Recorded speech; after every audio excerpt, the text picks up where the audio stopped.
নমস্কার বন্ধুরা, বাংলা ছায়াছবি হংসরাজ রিলিজের 50তম বর্ষ আমরা উদযাপন করছি সেই ফেলে আসা দিনগুলির কিছু কিছু মধুর স্মৃতিচারণ করে। আমরা এই ছবির অন্যতম প্রধান চরিত্র বসন্তকে স্মরণ করছি। আগের এপিসোডে আমরা কথা বলেছি হংসরাজ রূপী অরিন্দম গাঙ্গুলির সঙ্গে, আর এই এপিসোডে আমরা আরও কিছু মজার গল্প শুনে নেব নূপুর অর্থাৎ বিউটি মুখার্জির থেকে।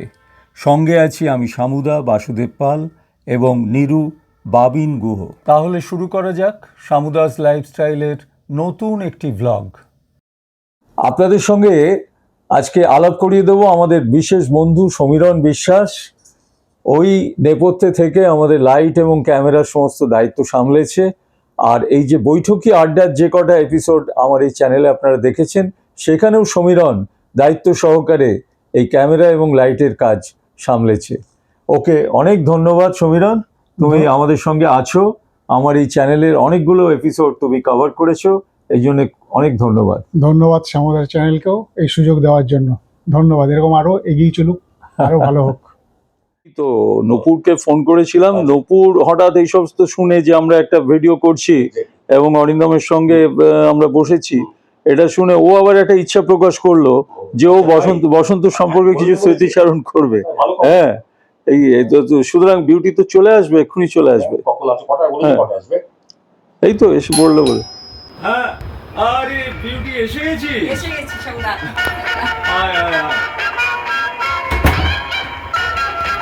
বিউটি কেমন আছিস বল? এই চলছে। আচ্ছা শোন, এই এপিসোডে আমরা তো বসন্তকে স্মরণ করছি।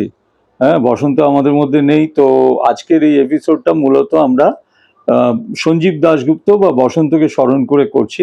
তো হংসরাজের সেই শুটিং এর দিনগুলোতে যদি ফিরে যাই, হ্যাঁ বাবিন, তো সেই দিনগুলোতে যদি ফিরে যাই তাহলে আমি নূপুরের সঙ্গে বসন্তর কবে ফার্স্ট দেখা হয়েছিল বা আলাপ হয়েছিল সেইটা নূপুরের মনে পড়ছে? আমার তো মনে থাকার কথা, কেননা আমার যতদূর মনে করছে আমরা তখন লামাটিনাতে শুটিং করছিলাম। সেই সময় ফার্স্ট শট দিয়েছিল নূপুর, যে স্কুলের যে গেটটা ছিল, গেটের সামনে এসে দাঁড়ালো, গাড়ি থেকে এসে নামলাম, এবং এক ঝাঁক ছেড়ে দৌড়তে দৌড়তে আসছে, ব্যাস। তারপরে বসন্ত দাস তার মধ্যে সবচেয়ে বেশি ছলবল ছলবল করতো, খুবই মানে প্রাণচঞ্চল ছিল, খুব এটা কি সেই ও শামু শ্যামরে লামার স্কুলে? হ্যাঁ। আর বসন্তদার প্রথম দেখেছিলাম, বা আমরা বসন্তদা ফুচকা খেতে খুব ভালোবাসতো। আমাদের স্টার থিয়েটারে একটা ফুচকা আমরা সেই সবাই খেলাম, যেখানে বসন্তদাকে ধরে নিয়ে গেছিল, এই বসন্তদাকে না, আটকে রেখেছিল। না, সেটা তো আমরা পরে চলে যাচ্ছি। ওর প্রথম দেখা তাহলে ইন্টারেস্টিং ব্যাপার ছিল, ছিল যদিও, সেটা হচ্ছে শুটিং এর পরে আমাদের সেনকে ছিল, মানে ওই অসিত মন্ডল, তখন তার কাছে আবদার ছিল আমাদের সবাইকে আইসক্রিম খাওয়াতে হবে, আইসক্রিম খাওয়াতে হবে, সেই তাকে জড়িয়ে ধরে হ্যাঁ আমাকে খাওয়াতে হবে, মানে বিরাট একটা কাণ্ড করছে ওখানে দাঁড়িয়ে। মানে খুব মজার লোক ছিল বসন্তদা, খুবই মজা। তাতে উনি রাজি হয়ে গেলেন সবাইকে আইসক্রিম খাওয়াতে রাজি হয়ে গেলেন। কোনো কারণ নেই, সব মনে নেই যে তুই আমি একদম ভুলে গেছি, ভুলে গেলে মানে সেই দিনকে আমি তো সেই জন্য ওই শুনতে চাইছি। তার মানে প্রথম দেখাটা ওই লামার স্কুলে, তো প্রত্যেক জায়গাতেই আনন্দ করেছি। তারপরে ওই সেই যেখানে হংসরাজকে আটকে রেখেছে ডনি, সেটা তো আমার মনে আছে বোধহয় ষষ্ঠীর দিন শুটিং হয়েছিল টেকনিশিয়ানস এর ওইখানে। এই বলছে ফুচকাওয়ালা বলছে শুটিং শেষ, এই তাড়াতাড়ি দাও, অজিতদা বকবে, তাড়াতাড়ি আগে ফুচকাটা দাও। ফুচকা তো অল্প করে। সেই দিন খুব গল্প তোর মনে আছে না, যে শুটিং এর পরে বনির একটা গাড়ি ছিল, যেটা আপনি স্টুডিওতে দেখবি এখন অনেক দেখায়। বসন্তের সঙ্গে শুটিং এ নূপুর আর কি তোমার মনে পড়ছে? প্রখ্যাত সুরকার সুধীন দাশগুপ্তর বাড়িতেই আমার বাড়ির সেটটা ফেলা হয়েছিল। এখন সেদিন আমাদের জন্মদিন, আমার জন্মদিন বলে ওটা করা হয়েছে। ওরা সবাই এসেছে, ডনিদা সবাই এসে, ডনিদা ফার্স্টে এসেছে, ওরা আগে আসেনি। ডনিদা এসেই বলে আমার জন্মদিন, তুমি যেও। ব্যাস সঙ্গে সঙ্গে ওই সময় বসন্ত দাও ঢুকেছে, বসন্ত দা ওরা সবাই একসাথে এসে ঢুকে গেছে। আমি তখন বসন্ত দা বলছে, ওখানে আমিও ছিলাম। হ্যাঁ তুমিও ছিলে তখন। তখন বসন্ত দা বলছে, এই তুই বছরে কবার জন্মাস রে, কবার জন্মাস, বলে ওকে ধরে হই চই করে ও এমন কাণ্ড করলো যে ও ভয়টাই পালিয়ে গেল, ওখানে থাকলো। দারুণ মজা হয়েছে। ব্যাপার ছিল জানিস তো, ওই বসন্তকে ডনিকে দেখলো, এই ঢ্যাঁড়স বলে বসন্ত আর কি ঢ্যাঁড়স হিসেবে ডনিকে এস্টাবলিশ করে দিল একদম। ওকে বলতো খালি ঢ্যাঁড়স চিবোচ্ছি, আমি ঢ্যাঁড়স চিবোচ্ছি। আপনাদের মনে আছে যখন আমাদের সবাই ওখানে দাঁড়িয়ে আমরা ফুচকা খাচ্ছি, অরিন্দমকে ধরে নিয়ে গেছে, সেই সময় হঠাৎ চলো চলো চলো, আর তখন সবাই আমরা ফুচকা খেয়েছি একটা একটা করে সবাই, আর খেয়েছি। আর বসন্ত দা বলে, তোর তারিখা এখন এই সময় কেউ বলে এত সুন্দর মেখেছিল ফুচকাটা, কি দারুণ মেখেছিল বলে বসন্ত দা তো সব ছেড়ে, তাহলে তো অজিত কাকু নাহলে মারবে ওকে। অজিত কাকু মানে এত চিৎকার করতো, ভয়তেই অর্ধেক কথা বলতে ভুলে যেত। ভাগ্যিস অজিত দা এটা জানতো না যে ও ফুচকা নিয়ে তখন ফুচকা খাওয়ার স্বপ্ন দেখছে, বলে এত একটা সিরিয়াস সিন আর সেখানে ও ফুচকা খাওয়ার স্বপ্ন দেখছে। খুব একটা ভালো গল্প বললো যে ফুচকাটা আমার লস হয়ে গেল বসন্তর সম্বন্ধে, কিন্তু এটা কিন্তু ঘটনা যে বসন্ত মানে খাওয়া দাওয়া, বসন্ত হচ্ছে খেতে এত ভালোবাসতো, যা দেখতো আগে বেশি গপ গপ গপ গপ গপ গপ করে খেয়ে নিত। এটা হচ্ছে বসন্তর ক্যারেক্টার। ওর যে দেখছি না গাবলা গুবলা চেহারা, ব্যাপক মেরেছে ও, হ্যাঁ কম মেরেছে, কিন্তু বসন্ত তারপরে যে ডেলিভারি করতো সেটা অসাধারণ অসাধারণ, খুব ভালো অভিনেতা, খুব ভালো।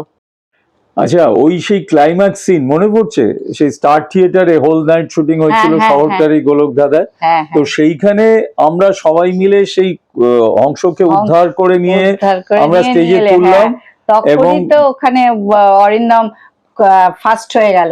হ্যাঁ, সেই গানে ফার্স্ট হয়ে গেল, সেটা দেখে বসন্ত দেখবে হই হই করে উঠলো, এই বলে প্রচন্ড উচ্ছ্বাস, ভীষণ উচ্ছ্বাস বসন্ত দার।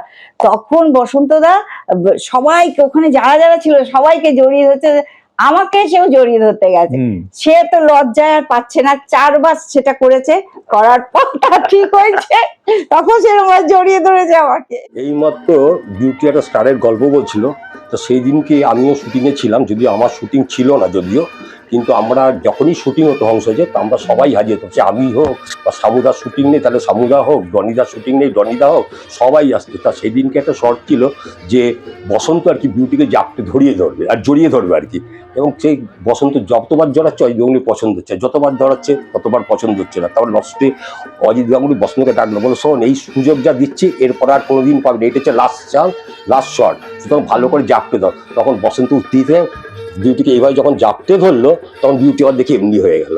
ওইটা হচ্ছে স্মরণীয়। আর অজিত দা তো মানে একদম খেপে খেপে আগুন, হ্যাঁ, তো ওই কি করছিস সমস্ত এনজয় হয়ে যাচ্ছে, হ্যাঁ, আর উচ্ছ্বাস দেখা এই কি একটা কি বলছি, জেন্ডার ফেন্ডার কি বলছিলিস? না না, সেই তো মানে একখানা লাস্ট সিনে সেই ওই বিউটিকে লাস্টে একদম কি তোকে কি বলেছিল, আমাকে বলছে যে সব যেন বললো কি, তোমরা সামনে যাও, রাজকন্যা দি গেট সামনে, পেছনে রাজকন্যা যাবে, পেছনে সবাই থাকবে। আমি এটা কি বলছিলাম, এটা জেন্ডারে ভুল করে, এটা জেন্ডারে ভুল করে বলেছে। আমি ছিলাম সেটা, ছিলাম আমার পার্ট ছিল না, আমি ছিলাম তখন, সেই ঘটনাটা মনে পড়ছে। তুই যেন একটা জেন্ডার নিয়ে কি বলেছিলি, ওইটাই গল্প 50 বছর কতদিন হয়ে গেছে, তবু তো মনে রাখছি।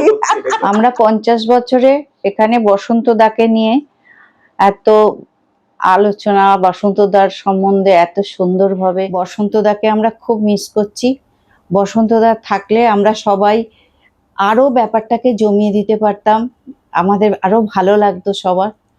তবে বসন্ত দা চলে গেছে, খুবই দুঃখের। সবসময় বসন্ত দা তোমাকে আমাদের মনে থাকবে সবার।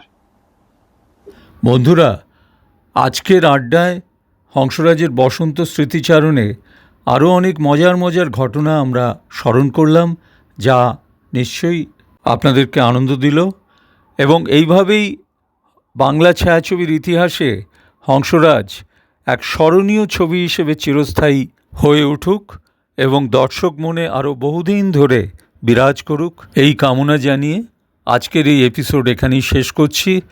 আপনারা সকলে খুব সুস্থ থাকবেন, ভালো থাকবেন। দেখা হবে নতুন কোনো ভিডিওতে। যেতে যেতে বিখ্যাত অভিনেতা কামু মুখোপাধ্যায়ের সঙ্গে আমাদের যে সিনটা ছিল সেটা হঠাৎ মনে পড়ে গেল। হ্যাঁ, কামুদা শাড়ি ছেড়ে রেখে নারী হাফিজ। নারী হাফিজ। হ্যাঁ, আমাদের বিখ্যাত ডায়লগ ছিল কিন্তু শাড়ি জমা দিয়ে নারী হাফিজ। হ্যাঁ, ওটাও কিন্তু অজিতের ডায়লগ ছিল না। আমাদের ডায়লগ যাচ্ছে না, আমরা তো দিয়ে যাচ্ছি। কাট